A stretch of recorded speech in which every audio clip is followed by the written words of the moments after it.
When persecution ramps up, that's the end of the persecuting regime is quite likely near.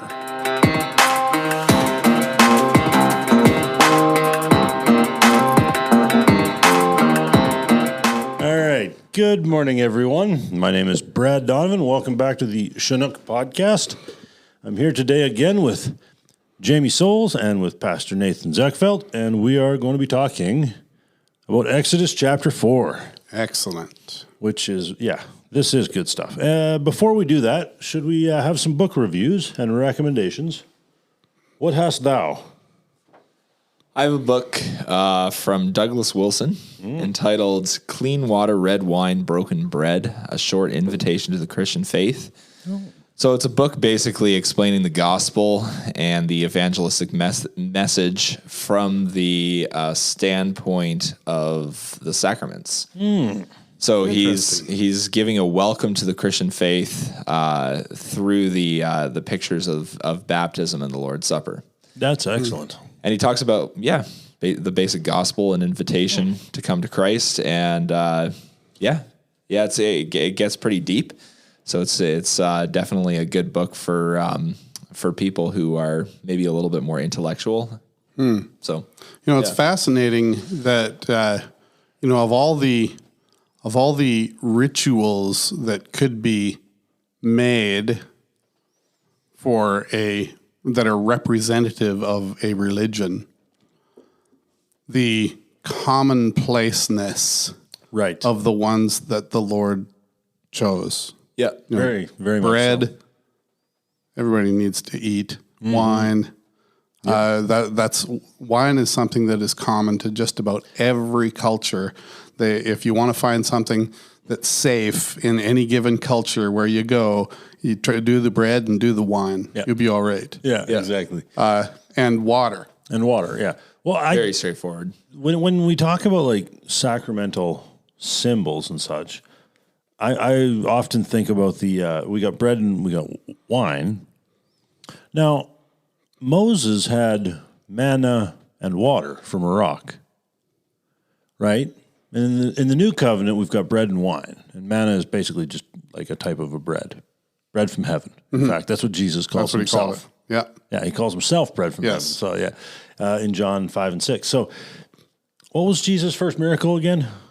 Turning water into wine. And what? How are the jars described?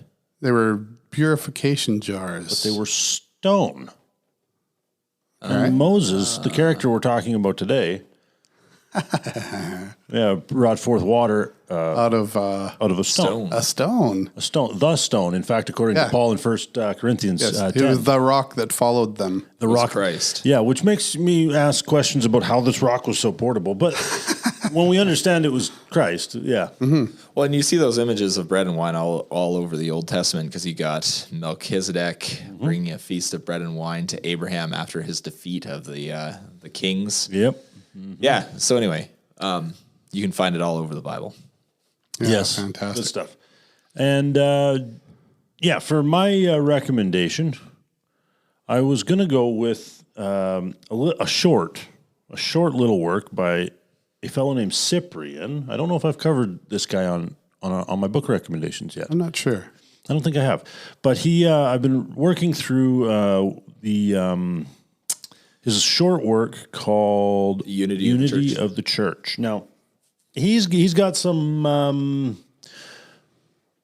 strong language for modern churchiness. He does not when it comes to the division of the church, he is not in favor.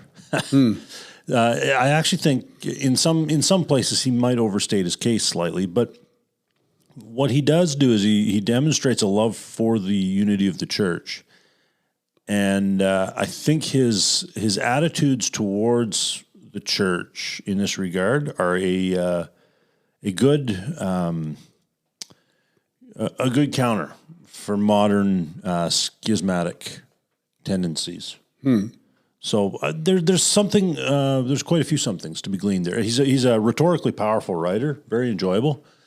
But yeah, I recommend that work to you. All right. And it's short, too. It's not very long. It's Good book. Shorter than Douglas Wilson's little book here. I think so. So, all right.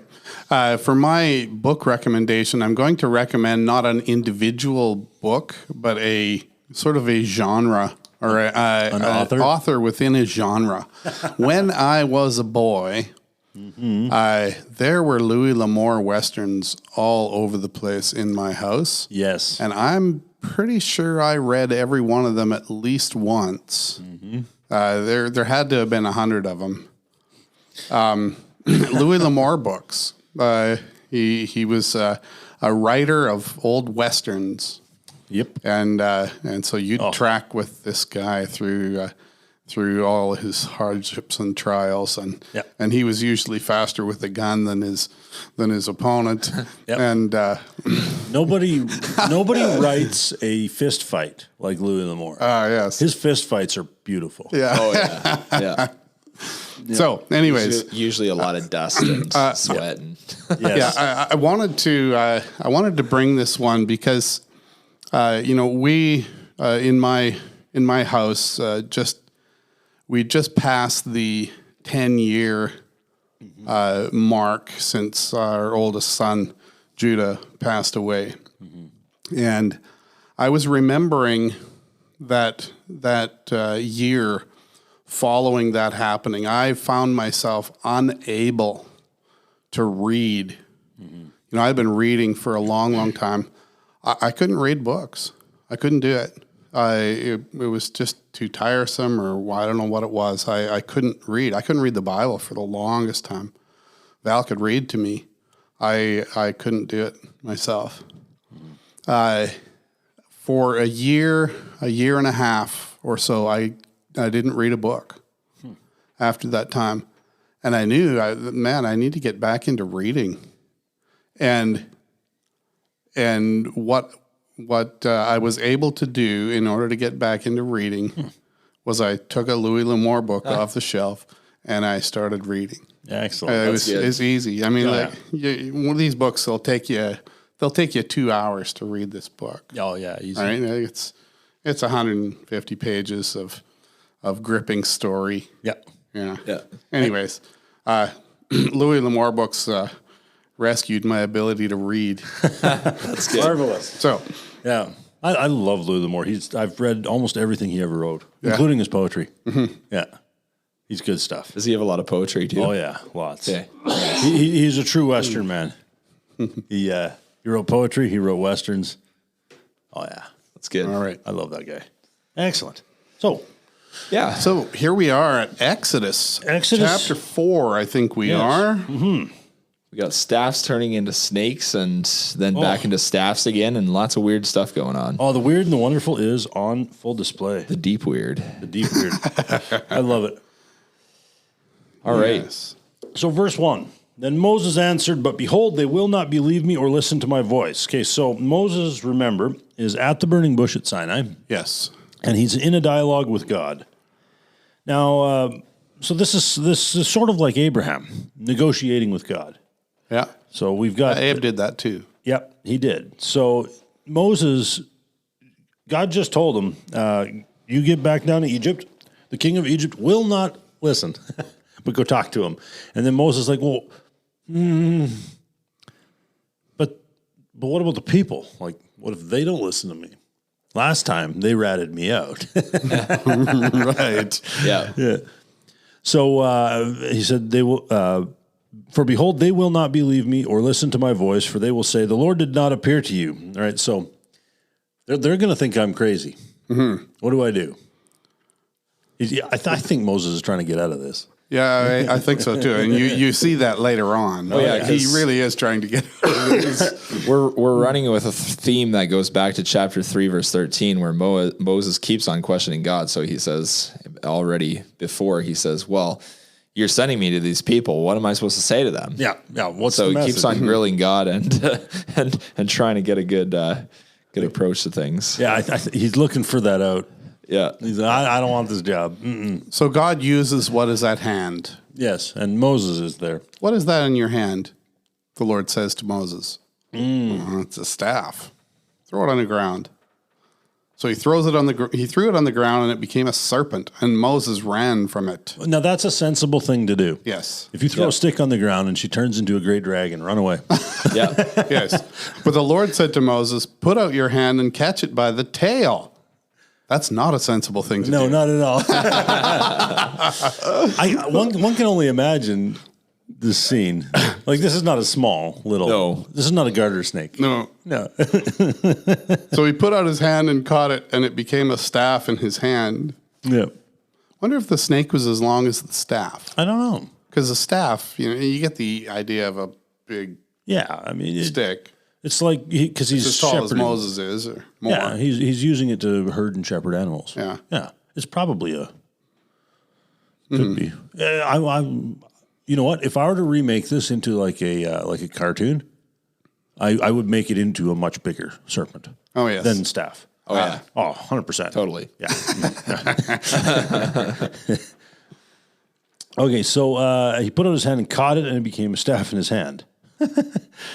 Now, God keeps talking while this is going on. Yes. It's an ongoing narrative. Yeah, God, while Moses is trying to catch this snake by the tail, God is carrying on, that they may believe that the Lord, the God of their fathers, the God of Abraham, the God of Isaac, and the God of Jacob has appeared to you. So this turning of the staff into a snake or serpent is a sign to Israel that God has sent Moses. Mm-hmm. Which is interesting Yeah. because the miracles that happen in the book of Acts are a sign to the world that God has sent his apostles into the world as his representatives. Mm-hmm. Mm-hmm. So there is a parallel going on here. Yep. Yeah, there is. Now, it's funny too because so he catches the serpent. God keeps talking. And again, the Lord said to him, "Put your hand inside your cloak." So he put his hand inside his cloak. And it was, It came out leprous, like snow. leprous like snow. So Moses, imagine this, the next heart attack. Right? Like, first, that thing turned into a snake, and I had to chase it down and catch it by the tail. Although he seems to be getting used to the deep weird here now. I don't know, maybe. But he's obeying, right? Yeah. He's not refusing God. He is obeying. He puts his hand in his cloak, pulls it out, and hold on, that's not good. Put that back. So if they then God tells him put your hand back inside your cloak. So he does, pulls it out, and it was restored. If they do not believe you or listen to the first sign, they'll believe the latter sign. Now, it's interesting to me that this sign is a sign in Moses' own body. Yeah. Which makes me wonder about the Christological significance of that. Right. There might be something there. Mm-hmm. There's also a connection to later things that happen in the Exodus because a snake shows up there and gets put on a pole. It does, yeah. Staff, Yeah. right? And then the leprosy that strikes Miriam. Yeah. Yep. So there's interesting ways these signs pop up later. Now, He puts his hand back inside his cloak when God tells him to, and it comes back out, and his flesh was restored like the rest of his flesh. Yeah. So if they will not believe you, God said, or listen to the first sign, they may believe the latter sign. and if they do not believe even these two signs or listen to your voice, because remember, Moses, you're going to be talking. Even though you don't like it. Yeah, even though you don't like it.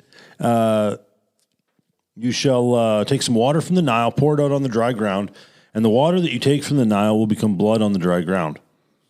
And this actually is one of the later plagues, which is a sign not just to Egypt, but also to Israel, to the children of Israel. And I find it interesting, the bloody Nile. The bloody Nile. Yeah, when we get there, we're probably going to talk about this more, but there's in each of these plagues an attack on a god in Egypt. Yes. And the Nile is one of those gods. The Nile is one of the chief gods in Egypt. It's also the case that the murdered baby boys were murdered by throwing them into the Nile. Yes. That Nile was full of the blood of Israelite boys. And now when we get to that plague, that Nile has become bloody for the entire country. Yeah. Yeah, so God is showing them the horror of their sin. And then what happens in the last plague is all the firstborn sons of the Egyptians die. Yep. So there's something going on where God is punishing the Egyptians for their treatment of his people. Yeah, and it's an eye for eye Yeah. treatment. God is judging the Egyptians according to his own law. That's an interesting thing to consider. Yes. Yeah. Yeah, so it is just. Yeah, that's also very interesting to consider because, Paul writes about the Old Testament scriptures and tells us that these things were written for our instruction so that we might be wise. The law of God, when God lays out a standard, that's what men need to be paying attention to with regards to the development of their own law. Yep, that's true. That it needs to be rooted in what he says, and not just made up. Well, and this is something to see in Revelation as well, is the plagues that you see coming upon the earth are basically Egypt-like plagues. Yeah. For the way that the nations of the world treat God's people. Yeah. Yeah. So there's constant parallels into the New Testament from these passages. Yeah, there is. And whatever wit said that if eye for eye justice was just, then the whole world would walk around blind and crippled. Oh, that was Tevye in the Fiddler on the Roof. Well, he says that, but he's quoting somebody, and I can't remember who. Oh, okay. Yeah, no, whoever said that did not understand God or his scriptures. Right. Yeah. No, because God holds, when God punishes people, he's punishing them here according to His law. his own law. Yes. Which makes me think that if he's applying his law to nations, then when within a nation we apply his law to each other, that's good. And not only is he punishing them, he's actually first giving them an opportunity to believe. Oh, so the yes, two initial every time. signs are believe, then the third one starts to move more into judgment. And notice that there's three signs. Right. And so a matter shall be established by 2 or 3 witnesses. Yes. Yeah. So it's fully established that they have not believed, that they have rejected his warning. And his Yes. Messiah. Yes. If they reject this, when the staff turns into a snake, like it's going to do. Oh, yeah. If they reject that, and if they reject the sign of your leprous hand coming out of your cloak, then, so it's the third one already. So, and it's interesting, too, that we're talking now about if they reject your Messiah. Right, because Moses is the Messiah in this He's story. the one who's coming to rescue Israel. Yeah, he's the type. He is the type. So Jesus being the superior Moses. Right. Yeah. So it is also interesting. Yeah, he is judging according to the law, even though we don't have the law yet. God already operates in that. In that framework. So that makes me think that the law is an expression of his character, and is not an arbitrary decree of will. Nope. Yeah. Moses picks up on something that God said when God said, if they will not believe even these 2 signs or listen to your voice, and Moses is thinking, oh, maybe that's my out. I am not eloquent. I got you. Oh, Lord, I am not eloquent, either in the past or since you have spoken to your servant, but I am slow of speech and tongue. And he's lying. Okay, so I can't talk. yeah, and then God's like, but you ain't seen nothing yet. So, Who made man's mouth? yeah, who did? Talk about a rhetorical question. Yeah, who made man's mouth? Who makes him mute or deaf or seeing or blind? Is it not I, the Lord? Now, therefore, go, and I will be with your mouth. I'll be with your mouth and teach you what you shall speak.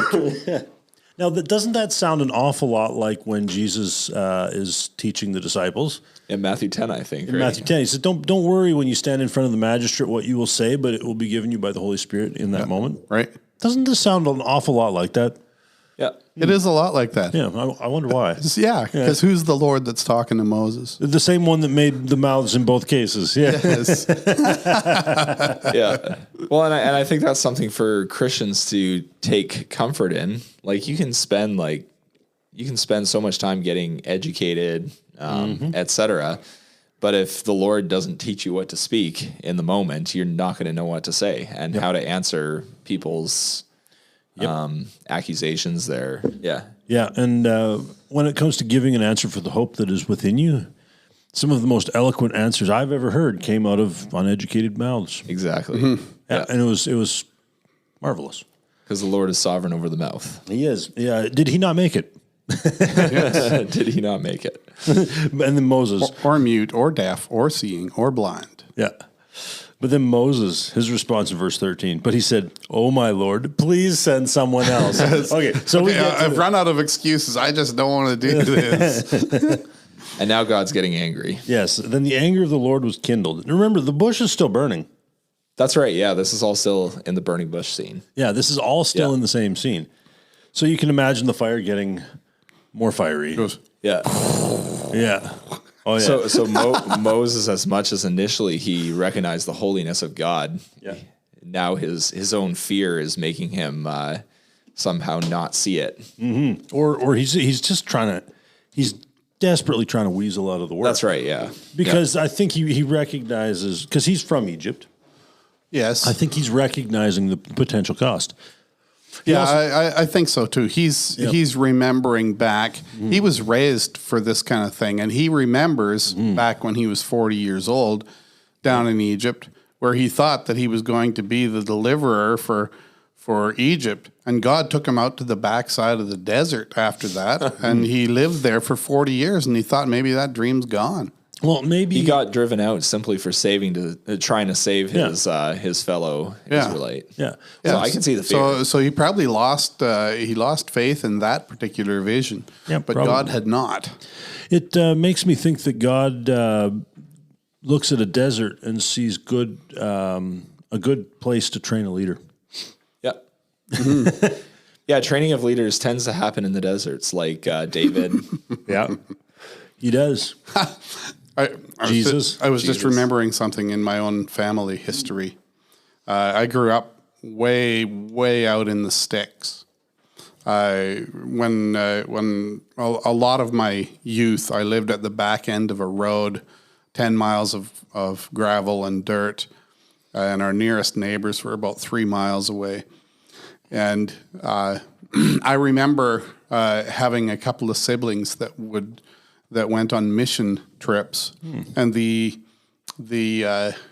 head guy of the mission organization came and stopped by our farm once, and he stood out there and he said, I bet this has got to be the best training ground for missionaries I think I've ever seen. Yep. He talked about that place, and it was way out in the middle of nowhere. Yeah. Well, you know what? There's a certain resilience and toughness that is required of somebody who has really their own wits and devices. Yeah. To make it through the day, and missionary work, I think, requires a similar type of toughness. Right. I can see what you're saying. Yeah, but the Lord really did prep Moses for this job that was coming. Yep. By his 40 years. That's significant too. Yeah. Yeah. Moses' life is divided in 3 groups of 40. Yes. It seems that way. Yep. And so you've got 3 40s. You've got other 40s like the 40 days that Jesus was in the wilderness. And that Moses was on the mountain. If you've got 3 groups of 40, that's Trinitarian. You put those together, that's 7. You can run the numbers in a multitude of different ways. Yeah. Yeah. No, I like it. So God in his grace sends Aaron, his brother, the Levite, in order to, which is odd. Was Moses a Levite too? Yeah. Yeah. Yes. Okay. I would assume so. Yes. So, but I know that he can speak well. Is not Aaron your brother, the Levite? I know that he can speak well. Yeah. Behold, he is coming out to meet you, and when he sees you, he will be glad in his heart.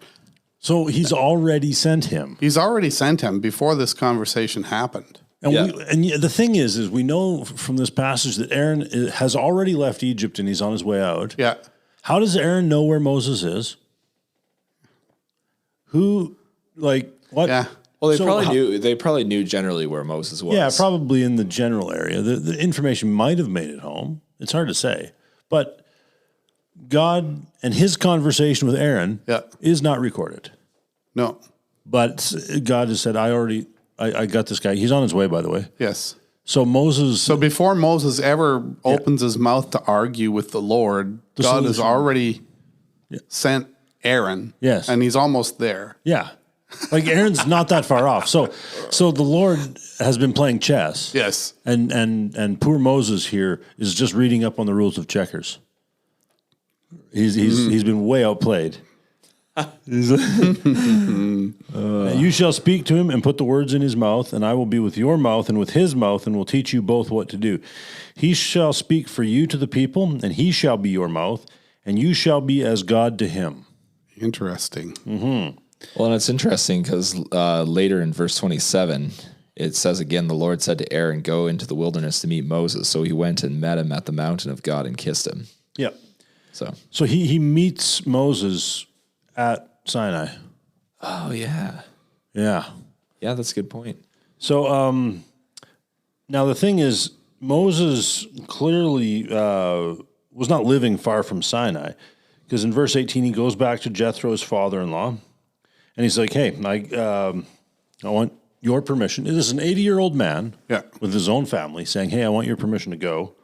So Jethro clearly is a man of some Gravitas. gravitas. He's not just my father-in-law. He's also maybe the sheik of the tribe or whatever, right? He says, "I need to go back to Egypt." Jethro truly does seem to be a Gentile God-fearer in many ways. Yeah, especially when we get to later in the story, the way he counsels Moses. Yeah. Yeah, I definitely. And maybe it was Moses who brought him to a knowledge of God. We don't know. We don't know. Yeah, it could be. So Jethro gives him his blessing. Go in peace. And the Lord said to Moses in Midian, "Go back to Egypt, for the men who are seeking your life are dead." So he has another word from the Lord. You know, the guys that were trying to kill you, they're long gone. This is sort of like the inverse of Jesus being taken into Egypt as a young But child. the angel came to Joseph and told him the same thing. Yeah, when they were in Egypt. Yeah. Yeah, when they were in Egypt, you can go back. The men who were seeking his life are dead. Yeah. Which, is very interesting. So there's a lot between Moses and Jesus. So then he takes his staff. It's mentioned that he took his wife, his sons, he had them ride on a donkey. They go back to Egypt, and he took the staff of God in his hand. So this is no longer Moses' staff. This is the staff of God. The staff that God turned into a snake and then back into a staff. Yeah. Moses ain't letting this thing go. Every time I put this thing down, it turns into a snake. And that's what God does. God takes something ordinary and makes it his. Yep. We were talking about bread and wine earlier. Yeah. Yeah. Yep. Something that's interesting about the way Moses' sons are portrayed here. Mm-hmm. You get the sense they're little boys, but they're not. No. That happens a number of times. Yep. Remember back to the Ishmael story with his mother. His mother puts the child under a bush, and she says, don't let me see the child." The child is 16 years old Yep. when that happened. A child? Yeah, he's old enough then to be getting fed. Right. So there's something that God is, in order to set the image, we're given the impression of youth. Mm. So here again is another one of these things. Yeah.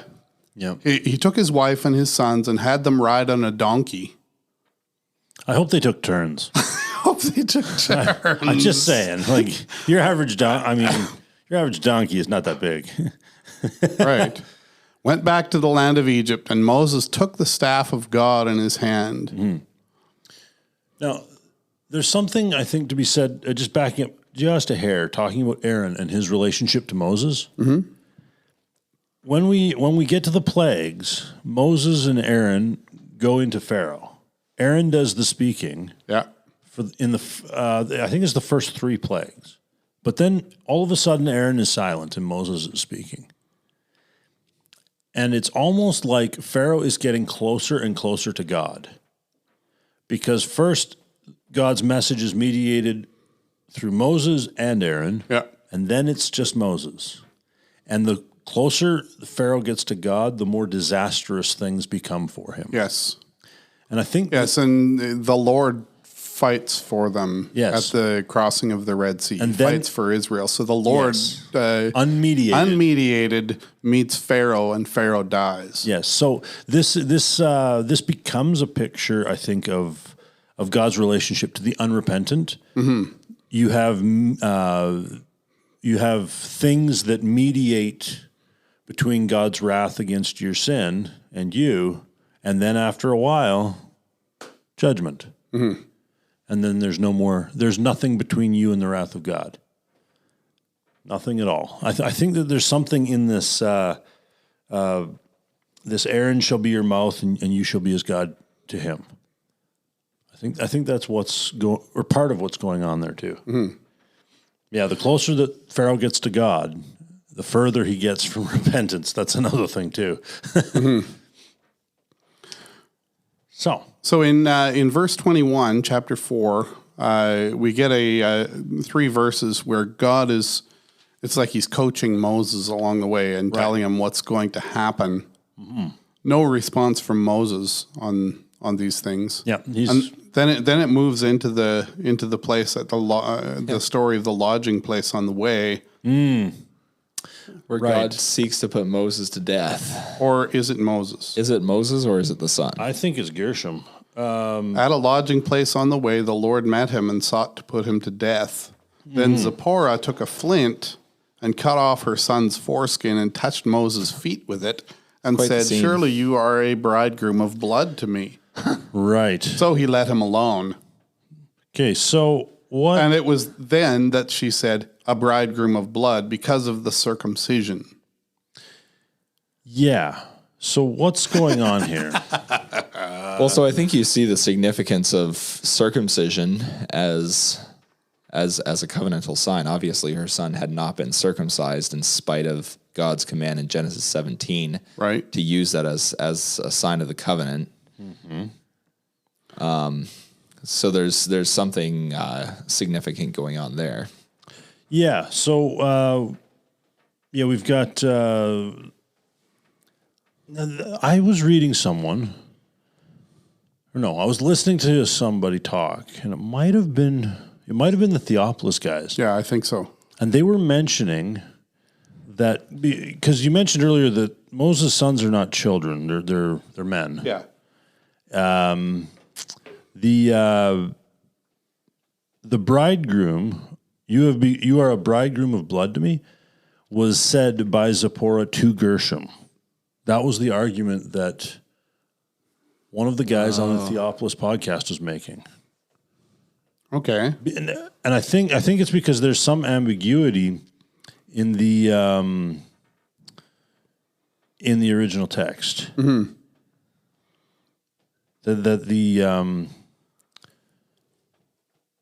That it could be referring to Moses, it could be referring to Gershom, which is a very odd thing. You would think this whole story is very odd. Yeah, it is. Until you come to the people of Israel entering into the land under Joshua. Because you get the exact same story.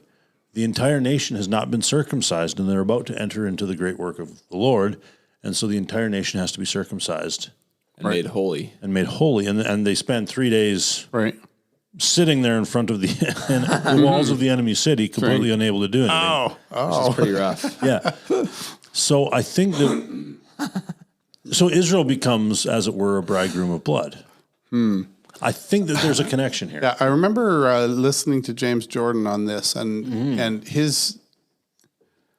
I don't remember exactly how it went. I'd have to go listen again. I'm sorry about that.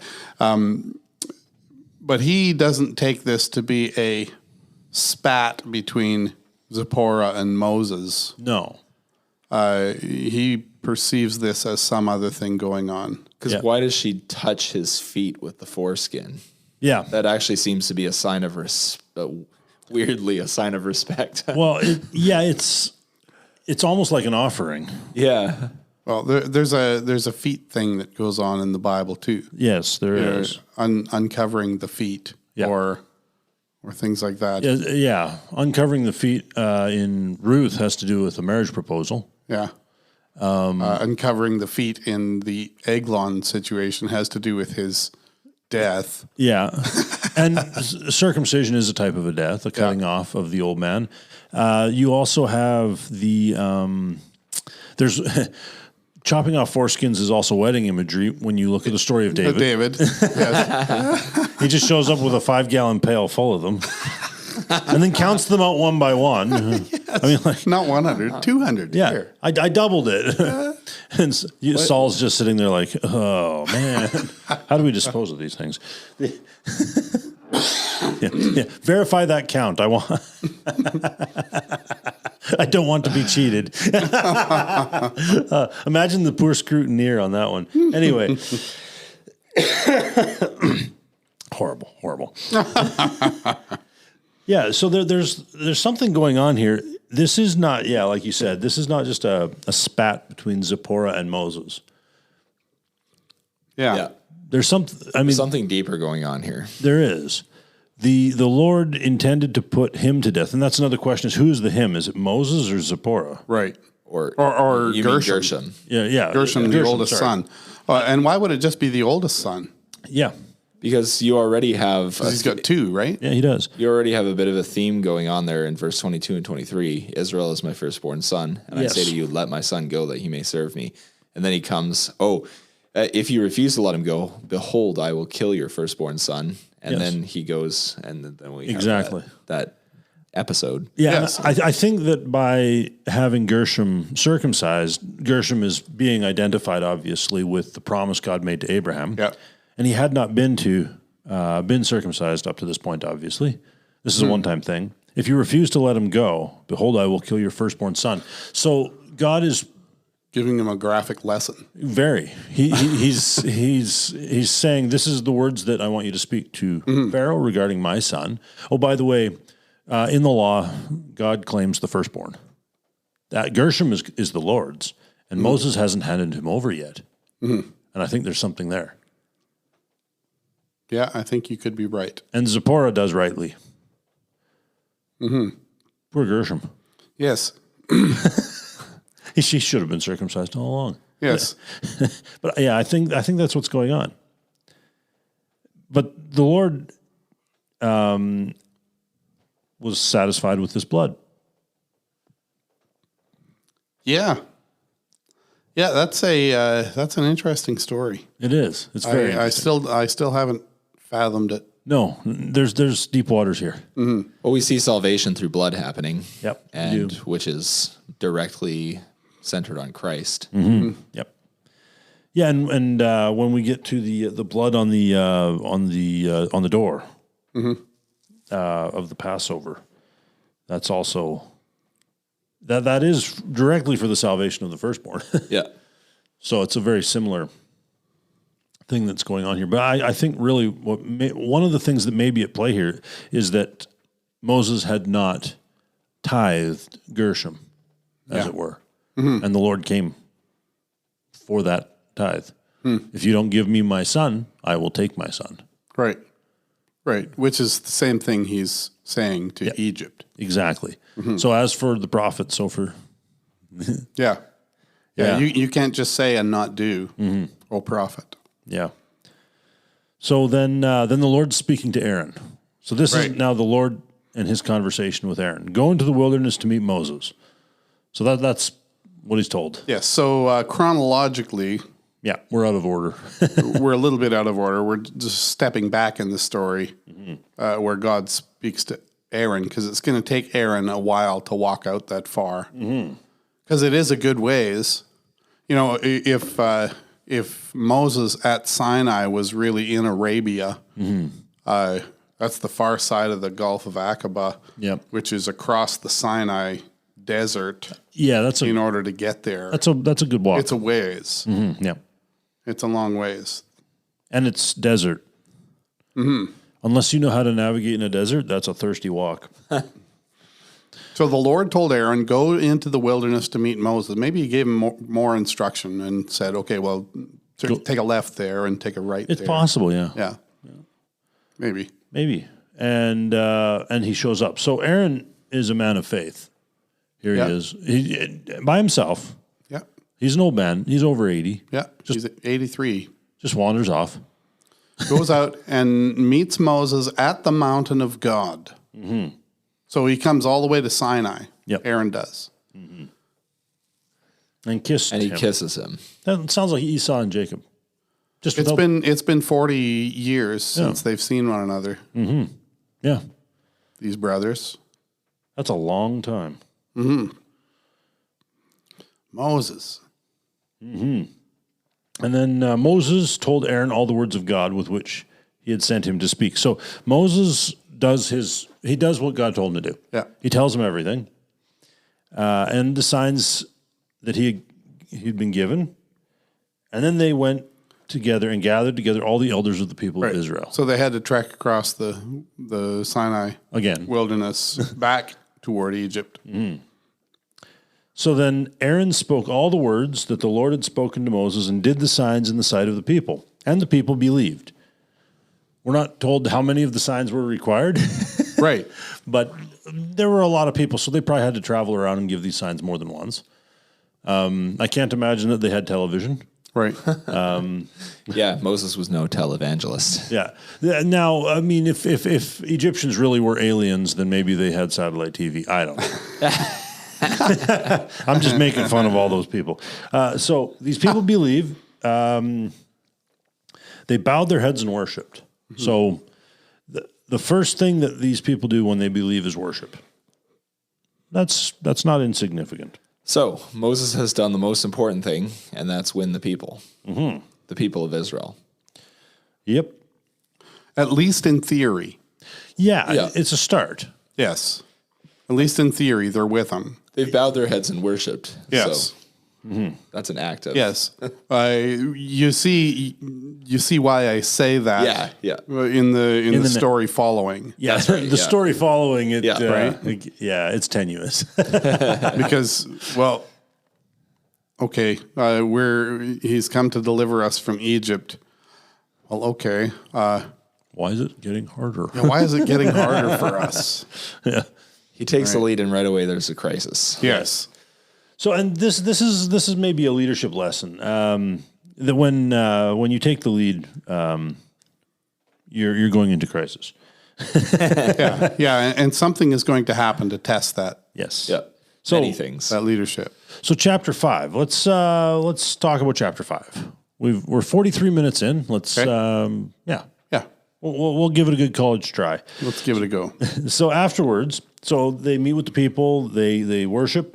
Afterwards, Moses and Aaron went and said to Pharaoh, "Thus says the Lord God of Israel, let my people go that they may hold a feast to me in the wilderness." Now, these are Pharaoh's slaves. And the Lord is saying, well, these are mine. Yes. And Pharaoh gets the message right away, I think. This God is claiming these people. Yes. And it's interesting to me, though, the first approach to Pharaoh doesn't reveal all the cards. True. He says, "Let my people go that they may hold a feast to me in the wilderness." Okay. Okay, are you gone forever? Are you just going out and coming back? Well, I think it's unstated by Aaron, but the Pharaoh picked up on this. Right. Yeah. Right. But Moses does use that Yes. that the Lord wants us to go a 3-day journey into the wilderness. Yeah, he says that later. 3-day journey. Yeah. Okay, 3 days walking there maybe, and then 3 days Back, yeah. back. is it back? Is it back? Yeah. Well, and the thing is, the Pharaoh, in verse 2, he says, who is the Lord? So he's asking the question that Moses thought Israel would ask. Yes. Who is the Lord that I should obey his voice, Yeah. and let Israel go? So Pharaoh, he gets right away that you are making a claim on these people that is superior to my claim on these people. Yes. And who I do not agree. Yeah, and he doesn't accept this to be true. Yeah, this claim does not stand up to legal precedent. So the Pharaoh, like Caesar in Rome, basically takes on godlike status. Yep. And anything that happens where God claims authority, the Pharaoh sees it as a competition. Yep. As we see with so many of the dictatorships of history. Yep. And of our own day. And of our own day. I do not know the Lord. I mean, this is marvelous. I do not know the Lord. At least he's honest. And moreover, I will not let Israel go. So then they said, the God of the Hebrews has met with us. Please let us go a 3 days journey into the wilderness that we may sacrifice to the Lord our God, lest he fall upon us with pestilence or with the sword. So Moses and Aaron are like, no, it's not. It's for our safety that we need to go worship our God. Right. Which that's a good point. It is a good point. It is a good point. And what does the king say? Moses and Aaron, why do you take the people away from their work? They're working for me. Yeah. Okay? Get back to your burdens. Get back to work, you bums. You're just lazy slaves. Mm-hmm. Yeah. Okay, so fair again, point. here the Pharaoh takes ownership of the people and says, you're just messing with my affairs here. Go away. Yes. Yeah. Behold, the people of the land are now many, and you make them rest from their burdens. Now this... Yeah, now Pharaoh starts to stew. He does, but he gets something here. Rest. He mentions rest from burdens. Yes. You make these people Sabbath. How dare you? That's interesting to me. Mm-hmm. Because what is the Exodus but a Sabbath? It's an establishment of the Sabbath. The whole business of Sabbath laws shows up after this and because of this. Mm-hmm. Yep. Right? When God takes the people out of Egypt by a mighty hand and an outstretched arm, and he brings them out into the wilderness, one of the first things he gives them instruction on is his Sabbath. Yep. A Sabbath, a day of rest. None of them have ever had a day of rest. Mm-hmm. A day, because they've been slaves. They've been working for the Pharaoh, and now they're being told, okay, you can rest from your labors. Mm-hmm. Like God did. He made the world in 6 days. On the seventh day, he rested. Yep. Well, you get to rest on the seventh day, not work. Yeah. So what does this have to say about guys who work in the patch for 365 days a year? Oh, that they should. Is that like voluntary slavery? Yeah, they should take a break. Have some rest. Yeah, the word that Pharaoh uses is actually it's from the Sabbath word group. Okay. Yeah, it's one of the words that has as its part sabbatum. Wahis sabbatum. That's what I got here on my on my thing here. Interesting. So Pharaoh is why okay, in effect, God called Israel my son in the previous chapter, and Israel is God's son, and Pharaoh's like, why should I let God's son go have God's rest? Mm-hmm. Yeah. That son is my slave. That son is my slave. Yeah, he's mine. Mine. This is a contest, and it becomes a big contest. Yep. Whose are these people? Mm-hmm. You keep talking about as though they're the people of the Lord, but they're not. They're mine. Yes, says Pharaoh. And why should they have rest? Mm-hmm. So Pharaoh is the king of no rest. Mm-hmm. When we get to the Sabbath laws, but also the slavery laws, which follow immediately after the Ten Commandments in Exodus 21, it's all about giving rest. Yeah. Giving, not rest. Taking. Yeah. giving. being in a place where you are actually giving rest. That's Yeah. what the Sabbath laws were for. Yes. So you'll see like when you have these holy convocation days, you're not supposed to be ruthless with your servants. They're supposed to have the same rest that you are, and your animals are supposed to have the same rest. You're supposed to be giving Sabbath. When you let the land lie fallow for that year, You're giving the land rest. you're giving the land rest. In fact, God, through a couple of his prophets later, much later, says that he's kicking Israel out of the land to give it Sabbath because you didn't do it for whatever 500 years or 600 years. Right. So if, let's say, in 25 to 50 years, the Lord's Day Act was imposed in Grand Prairie again, would we be giving the land rest? Well, yeah. I think it would be a form of giving the land rest. Yeah. There's a lot here. Now Pharaoh, after having gotten the point and refused to obey it, Yeah. you shall no longer give the people straw to make bricks as in the past, but you shall let them gather straw for themselves. So Right. I'm not going to supply you with the materials of your slavery. You're going to have to go and get those. Yes. The same day this happened. Yes. Right. So Pharaoh is bothered. Oh, quite. He's bothered by this, and he's moved to action by this, Yes. saying, "Okay, well, You want rest? what is bringing this forward? These guys are just being lazy. Yep. So let's work them out, work that laziness out of them. Yeah. This is why later when Rehoboam cracks down on the north, rather than Yes. showing graciousness, he's actually Pharaoh-like. He's a pharaoh. And oddly enough, 8 years into his reign, the pharaoh shows up and takes all his stuff. Yes, Shishak. Shishak. Yeah. So if you say that 10 times fast. So if you No, don't. no, if you're Now everybody's trying it as they're listening. if you're sitting in your car saying Shishak 10 times fast, joke's on you. So yeah, if you're the Lord's anointed and you act like a pharaoh, he's going to send a real pharaoh after you.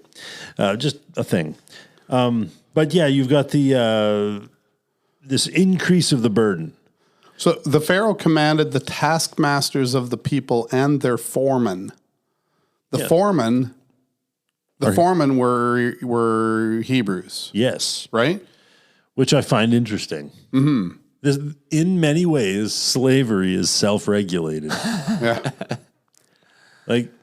Yeah. Just stew on that. Yep. Let this sink in.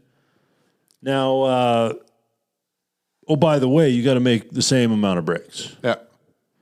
By no means reduce it. For they are idle, therefore they cry, let us go and offer sacrifice to our God.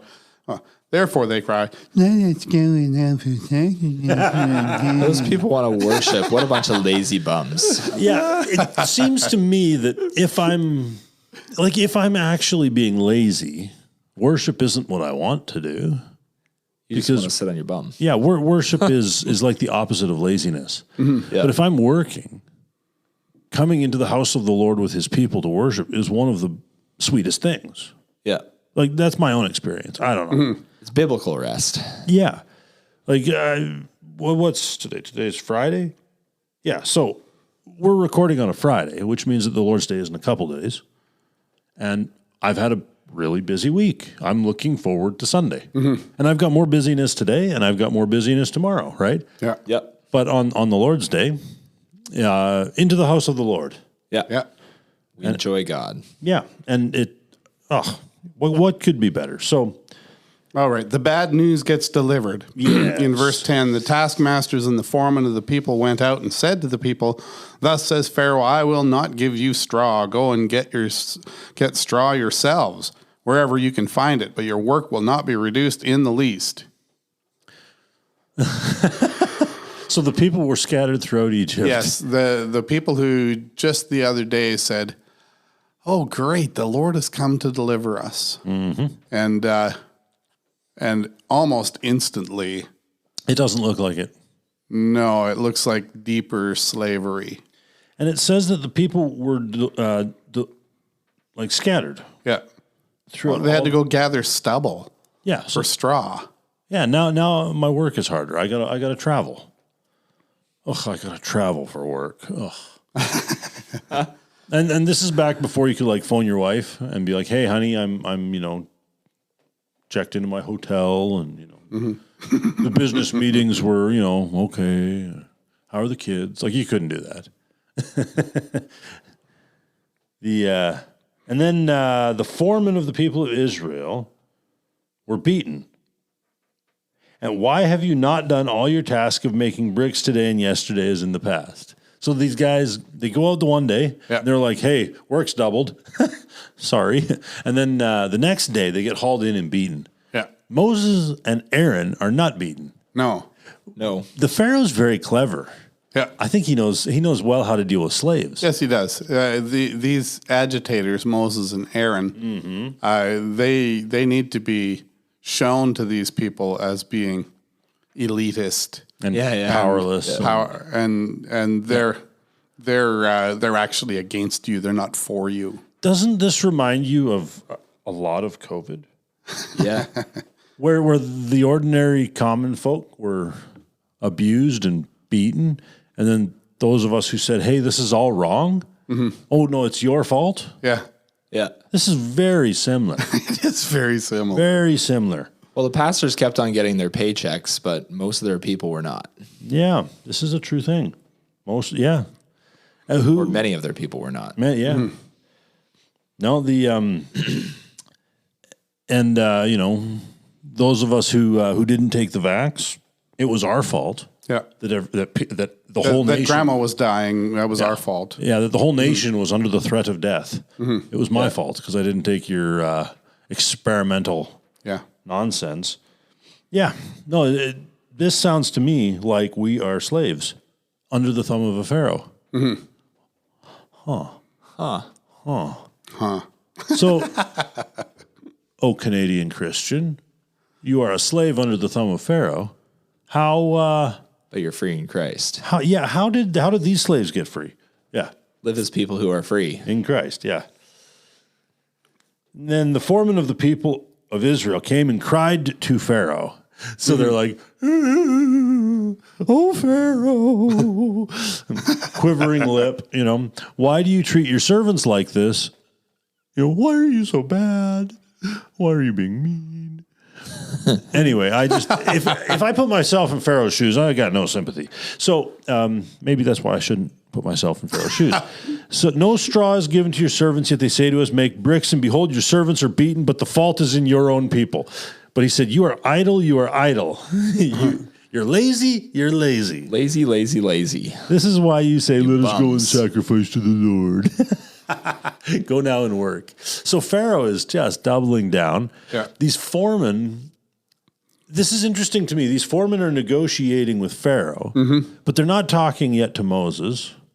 They will. They will. But they're not talking to Moses.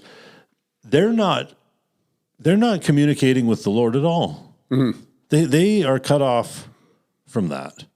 Yeah. They're not talking to God about this. But they're in there whining to their oppressor about his oppression. And then Pharaoh's like, but yeah, you want to worship, you lazy bums? Go and work. I find this all very interesting. Who are these self-appointed foremen? Who are these people? Did the Lord put them there? I don't know. Like what are I can't imagine after the Exodus and the deliverance that these foremen were foremen still. We're foremen still, yeah. Again, this is a thing. Bad shepherds are revealed in crisis. Yeah. Yes, they're the gatekeepers just now. Yeah, they are of their own slavery. Yeah. Yeah. This reminds me of certain people. Yeah. Because there are gatekeepers still, Yes, very much so. right? People who are guarding, as they would see it, guarding the reputation of Christ Yeah. from these disobedient, these folk who will not obey, that won't bow their knee to the edict. Yeah. These guys won't stop talking about abortion. Yeah. They will. The gatekeepers are here proving themselves to be really state worshipers at bottom. Yep. Yeah. The foremen. Yeah. And these foremen are the tools of Pharaoh. Yeah. They really are. And so Pharaoh doubles down. Well, and he controls them by beating them. And instead of taking the beating, they become wimpy and Yeah. Right. They're propagate it. They're exactly the opposite of the apostles when they take their beating That's right. Yeah. in Acts. Like the apostles get beaten. Yeah, and they rejoiced for having been chosen to be Yep. suffering for the sake of Christ. Yep. They rejoiced in that. And they went out. And what did they do? More Jesus. Yeah. And these guys, they go out and they meet Moses and Aaron who are waiting for them. So Moses and Aaron are standing outside waiting for these fellows. And they said to them, "The Lord look on you and judge, because you have made us stink in the sight of Pharaoh and his servants, and have put a sword in their hand to kill us." Yeah, God cast you into hell, sir, because you've made things difficult for me. Sounds to me like their theology of suffering is bad. Yeah. And then Moses turns to the Lord. So Moses takes this stinging rebuke from his brothers again. This is now the second time this has happened. That stink that you have made us in the sight of Pharaoh. Jacob used that language when he was talking to his sons in Genesis 34. Yeah, he did. Yeah. Right? You've made us stink in the nostrils of our neighbors. Yep. He said. Now, in that case, they were neighbors, not masters. Right. There is a relational difference, but he uses the same language. Yeah. Yeah. So Moses immediately goes to the Lord, which a prophet should do. Yes. Why have you done evil to this people? Why did you ever send me? What are you doing? So the people take it out on him, and he takes it out on the Lord. Yes. Yeah, and Which is the right place to go. Yeah, because it the Lord is. can take it. Yeah, at least he Right? doesn't take it out on the people. yeah, exactly. And he doesn't. He's not like Jonah running off to Tarshish. You know, he doesn't run off. I came to speak to the Pharaoh in your name, and he's done evil to this people, and you have not delivered your people at all. So Moses has got he's got a short temper, which is kind of entertaining. But he's like, Lord, where's what this? now? Yeah, what now? Where's this promise? Where's this deliverance that you said? Yep. And then the Lord replies in 6:1, and we're probably going to stop about here, I think. Yeah. But the Lord said to Moses, "Now you shall see what I will do to this Pharaoh. For with a strong hand he will send them out, with a strong hand he will drive them out of his land." Yeah. So- So God gave Moses that program on the trip just before the Zipporah incident. Yep. He told Moses effectively that this was going to happen. Yeah, he did. But he says, okay, well, now you're going to see what I will do to Pharaoh. Don't worry, I'm going to thump on him. Yeah. Yeah, With a strong hand, he will send them out, and with a strong hand, he will drive them out of this land. Yeah, Pharaoh will drive you out. It's okay. Yeah. I will make this happen. But it is true. The Lord told Moses, Pharaoh's not going to want to let you go. Right. And then Moses turns around, Pharaoh's not letting us go. It's like, well, yeah, I know. I know. So there's all kinds of fruitful lessons in stories like this. What do you when you have an authority like Pharaoh who is suddenly ramping up the persecution against this group, against the Israelites? What's driving that? There's usually fear driving that, and there's guarding the borders driving that, trying to keep his own power. But we might be able to think about it this way: when persecution ramps up, that's the end of the persecuting regime is quite likely near. I think you got a point there, yeah. Yeah. And I think part of the reason, behind the curtain, the reason is something that God says in verse 21 of chapter 4. He says, when you go back to Egypt, see that you do before Pharaoh all the miracles that I have put in your power, but I will harden his heart. And I think there are 3 other times in chapter 4, 7, and twice in chapter 14, where the Lord says, I will harden Pharaoh's heart. So when in a similar situation in our own day, we see a ramping up, an escalation. Pharaoh is a vessel of God's wrath. Yeah, and the Lord is taking out his wrath on that Pharaoh, or is beginning to, by hardening his heart. Yeah. And I think we saw a form of this during the COVID thing. God is God and man is not. Absolutely. Yeah, we saw it during the COVID thing too. Yeah. Yeah. Because we were like, hey, this is stupid. Yeah. Grandmother isn't dead. She's perfectly fine. And then, we had a doubling down. We had an escalation. Lockdowns were a very brutal form of tyranny. They were. And then Psychological warfare. And it was the turning of each slave against his neighbor, his slave neighbor. Yeah. Because it's your fault, and it's your fault, and it's your fault that I am locked in my house. And then we had the vaccine mandates. Like, I remember I was on a work trip. I was in central Alberta somewhere, and I went to go get a meal in a restaurant that was attached to the hotel I was staying in. I walk in, and they were like, well, show us your vax certificate. I said, no. I'm not a slave. I refuse to take that thing. And I was polite about saying I don't have one, but they said, we can't serve you here. We can't serve your kind here. I was like, oh. Did you say, that's because I'm black, you mean? I should have. Yeah, whites only. But no, it was, to me, that I thought of that. I thought about that when I walked out the door. I was like, well, then I don't need to eat. Yeah. So, but yeah, keep your eyes open when you see these kinds of things. Yes. Yeah. Okay, well, we are going to pick up again another time on Exodus, and we'll get into chapter 6, and we'll start to deal with some of the plagues that the Lord began to bring. We are delighted to be able to have conversations like this with one another, and by extension with you. We are the Chinook Podcast. Jamie Souls here, Brad Donovan, Nathan Zachveld. And we want to commend the study of the book of Exodus to you.